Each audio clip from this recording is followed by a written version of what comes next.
Olá, tudo bem com vocês? Espero que vocês estejam bem. Glória a Deus, Deus abençoe vocês. Novamente estou aqui para compartilhar mais alguns capítulos da palavra e hoje a gente vai estar terminando de ler 1 Tessalonicenses. Enfim, vamos estar olhando o capítulo 4 e o capítulo 5. Vamos estar lendo esses dois capítulos. Vamos ver o que o Senhor nos prepara através deles. Vamos estar olhando ali a respeito, vivendo para agradar a Deus, a vinda do nosso Senhor Jesus. Enfim, vamos estar dando uma olhada nesses dois contextos aí, nesses dois capítulos. Vamos ver que Deus nos prepara. Então vamos lá. Senhor, nosso Deus, nosso Pai, te pedimos, Senhor, mais uma vez a tua orientação, Pai.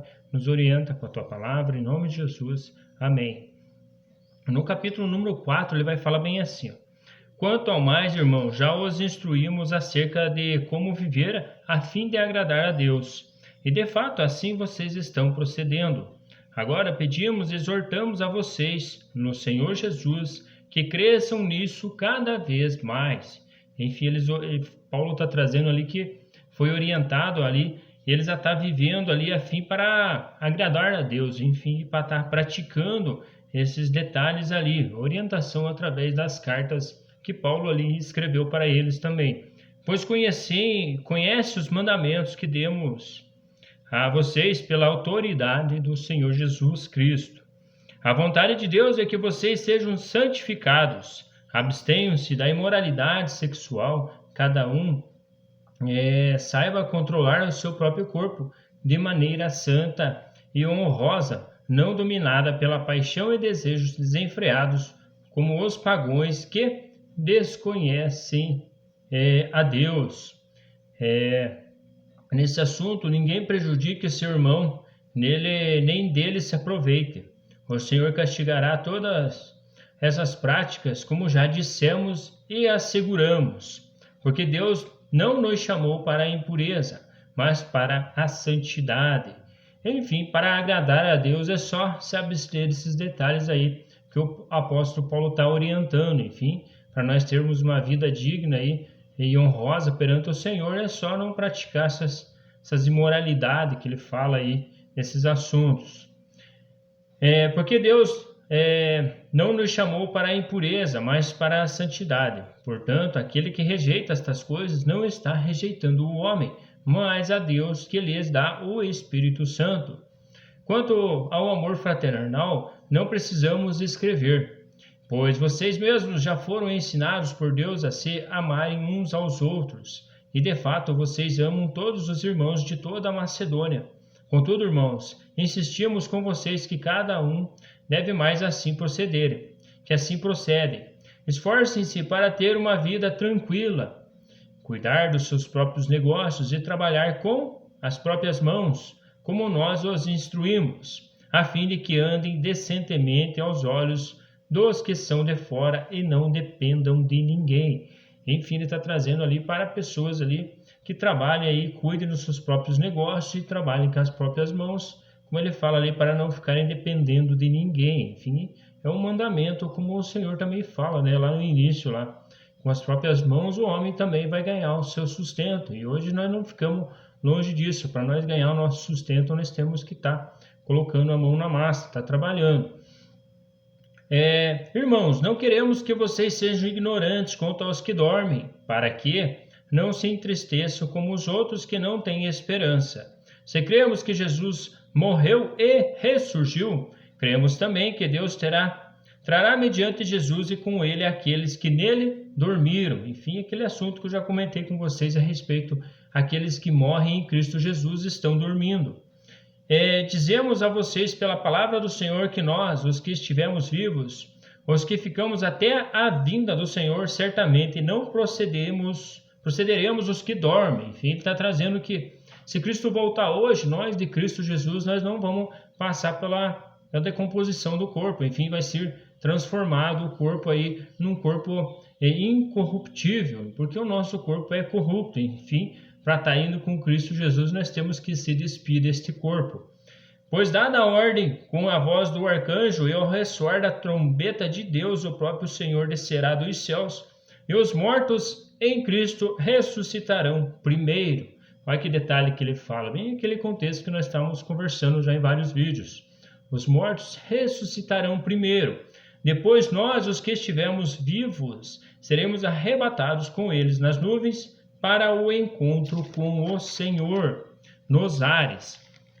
Enfim, vale a pena lembrar, hein? Quando Cristo morreu e ressuscitou, enfim, os sepulcros foram se abertos. E a gente vai ver depois em Pedro ali que ele fala que o Senhor levou muitos cativos, enfim, levou muitas pessoas ali porque ele desceu à mansão dos mortos e tinha muita gente ali do Antigo Testamento que estava esperando ali a salvação, dá para falar dessa forma.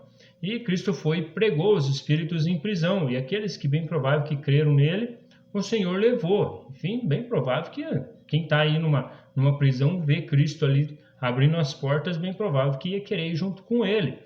E vale lembrar que depois de Cristo, as pessoas que morrem, elas dormem, como o próprio Paulo fala, eles estão dormindo em Cristo Jesus até a vinda dele. Enfim, antes disso não acontece nada, só quando Cristo voltar a levar a igreja, como a gente viu ali, os mortos ressuscitarão primeiro.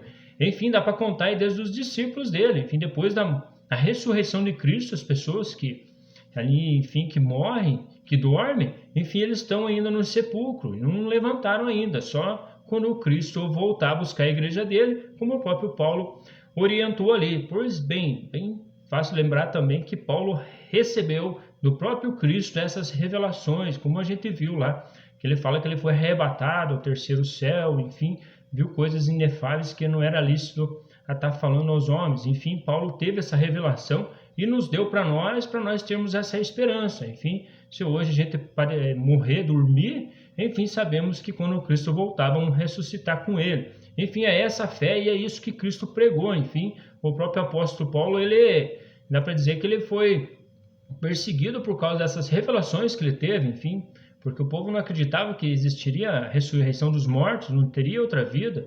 E vale lembrar que Cristo também ele apresenta um reino, enfim, um reino que é dele, enfim, é de Cristo Jesus. E ele nos deu esse reino através dele, as pessoas que são nascidas de novo e despidem do velho homem. Enfim, por isso que daí tem um reino esperando.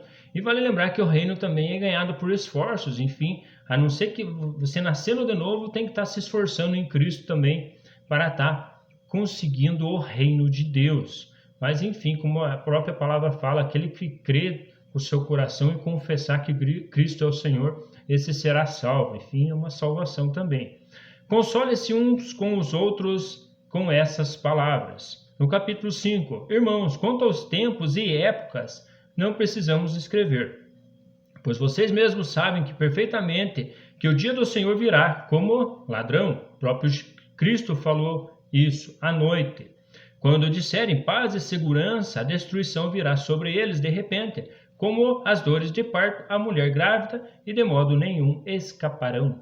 Enfim, dá para entender esse detalhe aí quando governos aí tiverem tudo falando que está em paz, mas não tem paz alguma, é neste momento que Cristo vai voltar. Então, tem detalhes aí para a gente ficar olhando o contexto aí do nosso país, do nosso mundo, enfim, de Israel, tá olhando aí para esses detalhes. Mas vocês, irmãos, não estão nas trevas, para que esse dia os surpreenda como ladrão. Enfim, por isso que é necessário nascer de novo, para não ficar nas trevas, ficar na luz, para quando Cristo voltar, tá enxergando a você aqui nesta terra. Vocês todos são filhos da luz, filhos do dia, não somos da noite nem das trevas. Portanto, não durmamos como os demais, mas estejamos atentos e sejamos sóbrios, pois os que dormem, dormem de noite, e os que se embriagam, embriagam-se de noite.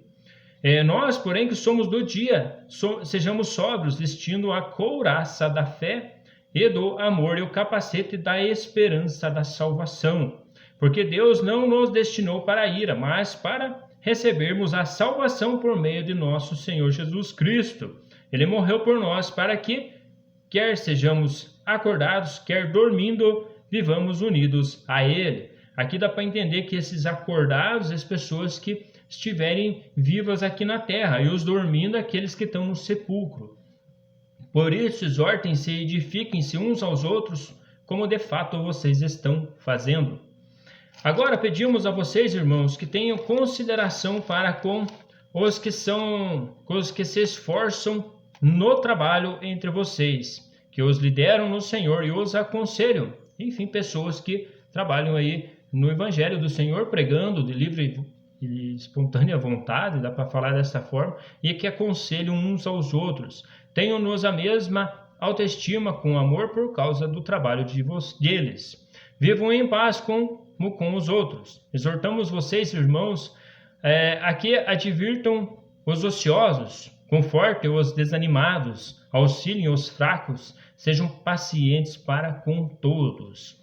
Tenham cuidado para que ninguém retribua o mal com o mal, mas sejam sempre bondosos uns para com os outros e para com todos. Alegrem-se sempre, orem continuamente, deem graças em todas as circunstâncias, pois esta é a vontade de Deus para vocês em Cristo Jesus. Não apaguem o Espírito. Aqui está um detalhe interessante, porque quando Cristo voltar a buscar a igreja dele, ele vai estar enxergando os que têm o penhor do Espírito, os que estão acesos, enfim. Por isso que ele fala, não apaguem o Espírito, porque senão, quando Cristo voltar, será confundido com as trevas, porque ele fala, né, aqui há as trevas aqui nesta terra, enfim, é só o Espírito Santo de Cristo que brilha aí. Por isso que ele vai achar os que são dele. Não tratem com desprezo as profecias, mas ponham à prova todas as coisas e fiquem com o que é bom. Afastem-se de toda forma do mal. Que o próprio Deus da paz os santifique inteiramente. Que todo o espírito, a alma e o corpo de vocês sejam preservados irrepreensíveis na vinda de nosso Jesus Cristo. Aquele que hoje chama é fiel e fará isso. Enfim, Cristo que nos chama, ele é fiel e ele vai nos levar. Como ele prometeu sobre palavras, até quando ele estava vivo, ele fala lá em João, né, na casa do meu pai há muitas moradas, eu vou lá preparar para vocês, enfim, isso é uma promessa que Cristo, assim como ele prometeu para os discípulos, ele falou, eu vou ressuscitar no terceiro dia, ressuscitou, assim como ele prometeu que vai vir buscar a igreja, ele fará, isso é uma questão de tempo. Irmãos, orem por nós, saudem todos os irmãos com um beijo santo diante do Senhor, encarrego vocês de lerem esta carta a todos os irmãos. A graça de nosso Senhor Jesus Cristo seja com vocês. Amém. Graças a Deus, terminamos aí mais um livro com esta palavra aí, que a graça do nosso Senhor Jesus sempre vem estar nos alcançando e não vamos deixar de apagar, não vamos apagar o Espírito que há em nós, o Espírito Santo do Senhor Jesus, para que quando ele volte, ele encontre nós aí irrepreensíveis, enfim, que ele venha levar nós junto com ele. Um grande abraço, fiquem com Deus e até mais.